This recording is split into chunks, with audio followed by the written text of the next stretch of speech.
The disinfo shills over at Convo Couch had on Jimmy Dore's wife as a guest. They found it very difficult to look at her. One cannot blame them for that. Her name is Stefane Zamorano. They misspelled her name twice on the video page. I think that's deliberate. These are gaslighters. These are people posing as citizen journalists. They're faking as activists. When they look at this woman talking, they see their future, and it's probably one that isn't that far away. Later on, we'll take a look at Alec Baldwin's most recent rant. I mailed these in. I only figured out about a week or two ago that one can copy and paste with Audacity. And we learned very recently, in the last month or two, that one can clean up sound on their videos. On the Audacity, you go to noise reduction, you copy a part of it that has nothing spoken with the noise you want to get rid of or lessen. I think you can only lessen it. That's what you do. Then you select that, you hit select all then, and you repeat the noise reduction. It's quite easy. I'm days away from getting lens fragments removed from my eye. I've been living through hell of late. I can't read too much. I can't deal with glare too much. My bad eye, the eye with the fragments, keeps tearing up. I'm on drops. So I'm going for a part 2 to clean up the fragments that are still in there. Yet again, I'm in the 1%. That is not the rich one. I'm in like a 1% or what it is for Asperger's. Now I'm in the 1% of people who had this complication from cataract surgery. It's not so tough to talk. I can still talk and I can easily put together the editing of this. So that's today's show. We're looking at Stefane Zamorano. We're looking at her drug-induced tardive dyskinesia. Her husband, Jimmy Dore, is an obvious cocaine addict. When he juts that tongue out, that's tardive dyskinesia. Graham Elwood, the whiny man, has that specific tardive dyskinesia trait. Others, like Lee Camp, do a chin roll. Others, like H.A. Goodman, are so devastatingly done as a face that it's all over the place. You don't know where to start. You don't know where to focus. From the jaw, to the mouth, to the cheeks, to the eyes, to those freaking eyebrows. This guy from Slow News Day, he claims to be a Steve Poikonen. I don't believe that's a real name, or if it is, there's nothing on it.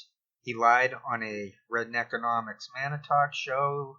He claimed that he was a writer for The Nation. He was posing as a real journalist. He said he was fired by editor Chris Hayes. He's a liar. Once someone lies like that, they're done, they're toast. That's it. They have no credibility. It's worse than that, though. All of them are tied to the hip. They are COINTELPRO military shills. The reason why they're all on drugs and all effed up like that is because their employers know people like that need their drugs. So they're not going to quit. They're going to be very easy to keep in line. Anyone who's slave to a drug is going to easily be a slave to a system. That's what these people are. These are the losers who sign up for military. It won't matter in 20, 30, 50, 100 years. There will always be these kind of losers who will co-opt anything of value, anything of morality, any type of protest, any type of social movement. These drug addicts are going to infiltrate and destroy it. That is our American history. This is where I go through the notes portion of the show. I have streamlined my shtick to make it easier for both the viewer, listener, and myself, the content creator. I have a master's in social theory. I have an extensive resume of being a troll buster, a vindicated one. I'm the guy who exposed Brett Kimberlin and Larissa Alexandrovna as liars. I exposed many more than just them two, but those were the biggest fish back in the day. My first note mentions Steve Poikonen has the same chair that Ebon Kim uses. What a coincidence. Was that a military contract? I noticed that Steve uses the same sort of caricature that Manitalk uses for his own show. Is that another one of those shared perks for the disinfo shill racket? These people are military. They admit it. Their view counts and subscriber counts going way down. They're moving to some place called Rockfin. They're pushing it, but the place is not free. You can't even go to Rockfin and watch their videos without signing up. I think you have to spend money too, but I'm not sure. It looks like someone has to pay money to even watch them. The coincidences keep piling up. So you had Ebon Kim interviewing someone from Belgium named Aria Persay. She's a total fruitcake into new age mumbo jumbo styled stuff. And within that similar time frame, Manitalk did a one-on-one with someone from Belgium named Yori Smouter. He calls himself Yori Muckraker. Belgium, both were from Belgium. And the other two were in cahoots from the same military disinfo show network. Ebon Kim created Manitalk. My notes are only on the show with Stefane.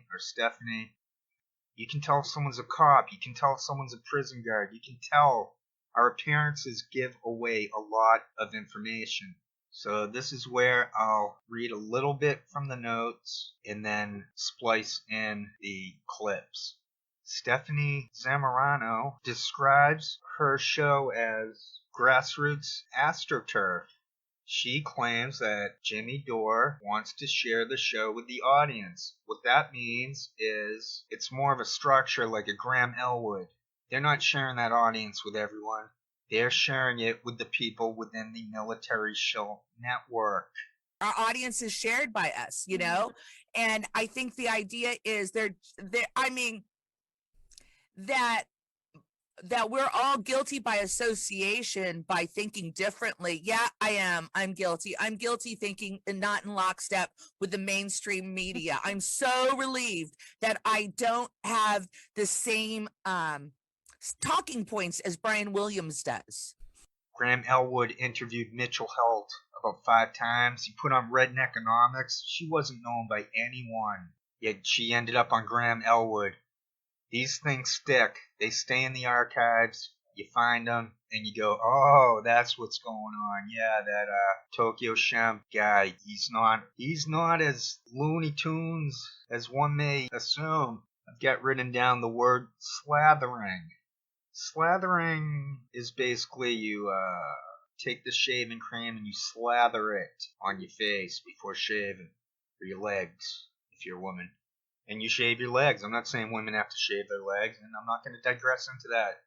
I don't know why I'm talking so fast. Maybe I'm trying to mimic the cocaine user. You know, they're all slathering. They can't wait to talk about the royal debacle. They can't wait to talk about Oprah. They can't wait. And I was like, well, holy shitstorm, Oprah. I've got it written down in the notes. These people triggered themselves with the phrase, can't figure it out for themselves. That's the funny thing. Some of us can figure things out for ourselves. Some of us blog on it. Others simply unsubscribe and move on from the military shill network.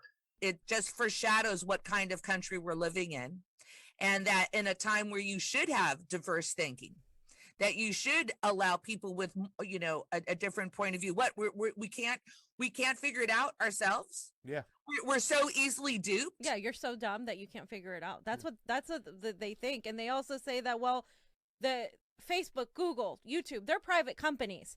These people have everything in their favor, yet they don't get that much for views. If they were that important, that special, that productive, if they weren't repetitive, if they were actually a real news network of citizen journalism, they would get better numbers. You can't just blame the algorithm thing. Okay, there were multiple times where Craig Pastaface kept going with that, yeah. There was a show with the Yuri Smolter with Manitalk. I mentioned it before. You could see Yuri goes, yeah, go ahead. And Manitalk goes, yeah. So that is somewhere in the Snowden documents that they use in their training. It says somewhere in the sheets that these people are using. Show agreement. Make gestures. There's a lot of things going on that are nonverbal that one can pick up on. Sometimes the best way to study this crap is to turn off the volume, put on your favorite music in the background, and simply observe. I'm mailing these in, but I located rather easily 6 times with that guy going, yeah. It was one of the fastest moving videos ever that we had. And it was exciting. And all of a sudden, it was done. It was gone. Yeah.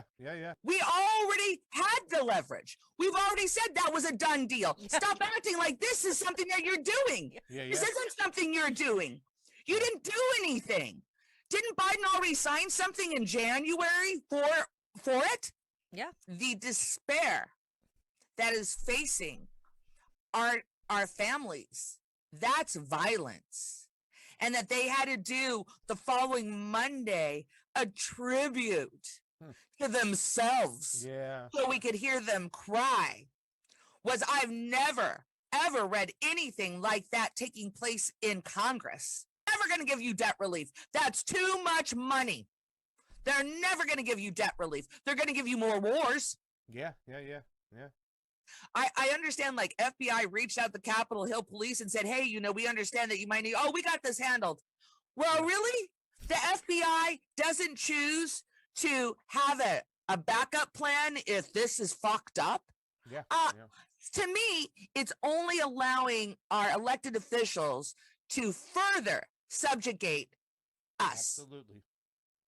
They're going to take how many more rights? They're going to take away. We can't even do shows on YouTube. They're so fucking scared of us. What exactly is your influence? Yeah. So our influence is bigger, broader, and stronger. And so they're going to create every obstacle because they don't want us coming together. No.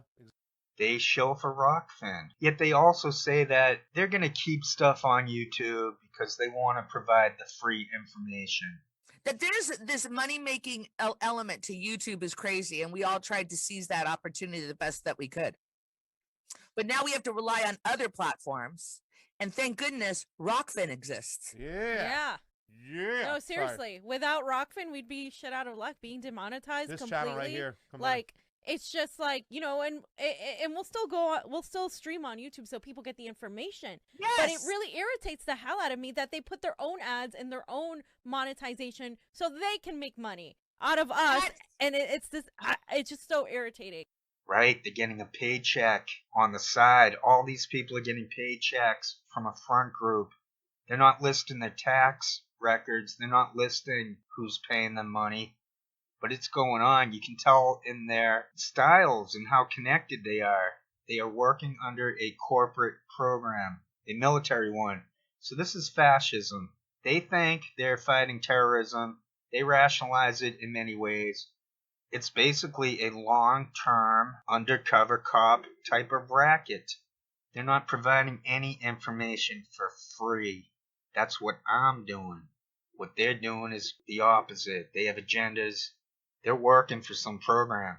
You can check their body language. Someone says Steph is so funny, but their body language says they're lying. 1 second, I gotta go grab my dog. He's throwing a fit. Brownie. I'm sorry, Brownie. Steph is so funny. Steph is She's hilarious. so great. I love Her it. stand-up was just, that's what really sucks also, too, about the whole COVID situation. Obviously, Jimmy was a seasoned comedian for a while, and Steph would do a lot of stand-up at the live shows. Her and Ron always, when we'd see them, they'd open up. And her shit was just growing and growing and growing. It's great. And really, when I made the comment about her being the straw that stirs the drink, that's an old Reggie Jackson saying, because they were talking about, what's your role here? And she's just the straw that stirs the drink. I just loved seeing Steph out there working the crowd before the shows. We're talking about your comedy. Like, everybody's like, oh, Jimmy's the great comedian from such a long time. He is. But I've been